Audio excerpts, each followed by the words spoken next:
हर हर महादेव सीजल के 150 डेज़ की target study में आपका स्वागत है। ये है आपका डे 97। उम्मीद कर रही हूँ आप पहले के सारे टारगेट अच्छे से कंप्लीट कर रहे हैं और कोई भी प्रॉब्लम डाउट आ रही है तो उसको कमेंट में मेंशन कर रहे हैं। मैथ्स में हम एवरेज की पीवाईक्यू प्रैक्टिस करेंगे। चैप्टर हमें जितना समझना था हमने समझ लिया है। इससे ज़्यादा इस चैप्टर में हमें कोई भी दिमाग लगाने की ज़रूरत नहीं है। पीवाईक्यू प्रैक्टिस में हम क्या करेंगे, जो टीसीएस ने क्वेश्चन पूछे गए हैं सीजीएल में, सीएचएसएल, एमटीएस, सीपीओ में, तो वो टीचर के साथ में सोल्व करेंगे, जिससे हमें पता चलेगा कि कैसे क्वेश्चन को परसीव करना है, किस तरीके से आपको क्वेश्चन को अप्रोच करना है, आपको क्या चीज़ें करनी चाहिए, किस क्वेश्चन को स्किप करना चाहिए, किस में समय ज़्यादा लगेगा, कैसे कौन से कंसेप्ट और ट्रिक होंगे। 50 क्वेश्चंस आपको करवा रखे हैं और 50 कंसेप्ट हैं, ठीक है। तो ये सब चीज़ें आपकी हो जाएंगी। भूतेश सर की क्लास है 2 घंटे 34 मिनट की। ध्यान से समझना, कुछ नोट डाउन करने लायक लगे तो नोट डाउन भी कर लेना और अच्छे से कंप्लीट कर लेना इस क्लास को। क्लास आपको पूरी करनी है और क्लास के बाद आपको क्या करना है, 30 क्वेश्चन प्रैक्टिस भी करने हैं अपनी बुक से। जो भी बुक आपके पास है ना, वहाँ से कर लेना। और साथ ही जीडीपी वाईएसटी 2024 में सेक्शनल टेस्ट 8 और 9 कंप्लीट करना। 40 क्वेश्चन 40 मिनट्स एनालिसिस करना। पहले एक पेपर दिया करो, एनालिसिस किया करो, फिर दूसरा पेपर देना है और नोटबुक में नोट डाउन करते रहना। आई होप तिलस्मी नोटबुक आप कर रहे हो, बना रहे हो साथ में। तिलस्मी नोटबुक सबसे ज़्यादा इंपॉर्टेंट है, आपकी बेस्ट फ्रेंड है, आपके लिए सब कुछ करेगी। तो तिलस्मी नोटबुक आप अच्छे से मेंटेन करना। और कल जो है आपका टेस्ट होगा।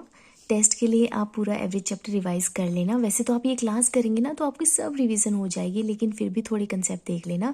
कल आपको टेस्ट देना है।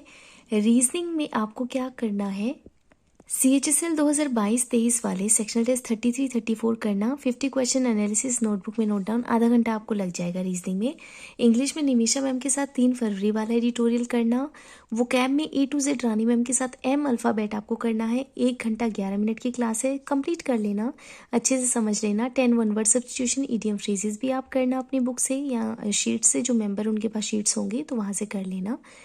आज हम पैरा जंबल की सेकेंड डे हो गया है हमारा और हमने कल पैराजंबल स्टार्ट कर दिया था। पीक्यूआरएस कॉम्प्रिहेंशन का इंपॉर्टेंट पार्ट है ये भी। पीक्यूआरएस में जो आपको पता होना चाहिए, जो ट्रिक्स आपको आनी चाहिए, वो सब जयदीप सर ने 5 घंटे 17 मिनट की क्लास में करवा रखा है।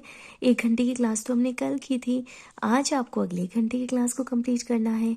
ध्यान से समझा करो कि कैसे आपको ग्रामर का इस्तेमाल करके, एलिमिनेशन करके पीक्यूआरएस के क्वेश्चंस को सोल्व करना है। आपके लिए बहुत अच्छा होगा, अच्छे से समझना। 3 घंटे आपको लग जाएंगे। जीके में केमिस्ट्री हम कर रहे हैं 7 वीडियोस के थ्रू। हमने इसका भी चैप्टर वाइज स्टार्ट कर दिया। पहले हमें लगा था वन शॉट कर लेंगे, पर फिर हम इसको भी चैप्टर वाइज कर लेते हैं। बाद में रिवीजन के टाइम वन शॉट क्लासेस करेंगे। चैप्टर 2 आपका एटम एंड इट्स स्ट्रक्चर का है। 1 घंटे 38 मिनट की क्लास है, इसको कंप्लीट करना। और सीएचएसएल पीवाईएसटी 2023 में आपको पीवाईएसटी 25 करना है। 25 क्वेश्चन विद एनालिसिस करना। 2 घंटे आपको यहाँ लग जाएंगे। पूरा टारगेट जो है ना 9 घंटे का है, अच्छे से कंप्लीट करना। कोई भी डाउट या प्रॉब्लम आती है तो मुझे कमेंट्स में बताना। और एक बात का ध्यान रखना कि ये आपका सैटरडे का टारगेट है, तो संडे को आपको क्या करना है, संडे को आपको नेक्स्ट पेपर पूरा करना है। और नेक्स्ट पेपर आपका कौन सा होगा, नेक्स्ट पेपर आपका होगा 26 जुलाई की शिफ्ट 3 वाला पेपर, यानी कि 100 क्वेश्चन और 60 मिनट। एक पेपर आपको संडे को देना है। ये आपके लिए बहुत इंपॉर्टेंट है, इसका आप ध्यान रखना और अपने टेस्ट की तैयारी करना। देखिए मैथ्स में अगर आपका कोई बैकलॉग है तो संडे को कंप्लीट कर लेना। टेस्ट आपको ज़रूर देना है, टेस्ट आपको स्किप नहीं करना है, इस बात का आपको ध्यान रखना है। अगर आप टेस्ट में एनालिसिस नहीं करेंगे तो कोई फ़ायदा नहीं है टेस्ट देने का। तो टेस्ट में एनालिसिस करना भी बहुत ज़्यादा इंपॉर्टेंट है, ठीक है।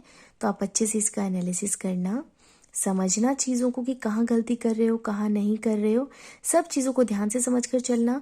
एनालिसिस के टाइम जो गलतियाँ दिखें, जहाँ आपने तुक्के लगा दिए, गलत हो गया, उन सब चीज़ों को तिलस्मी नोटबुक में नोट डाउन कर लेना, कंसेप्ट वगैरह लिख लेना, ताकि रिवीजन के टाइम में ईजी हो जाए, ठीक है। तो आपको सैटरडे का और संडे का दोनों के टारगेट पता चल गए हैं। अच्छे से कंप्लीट करना टारगेट को और अपना ध्यान रखना, सेहत का ध्यान रखना, खाते पीते रहना और टेस्ट कंप्लीट करना। कोई डाउट या प्रॉब्लम है तो मुझे कमेंट्स में बता देना। अच्छे से पढ़ते रहिए, अपना ध्यान रखिए। हर हर महादेव।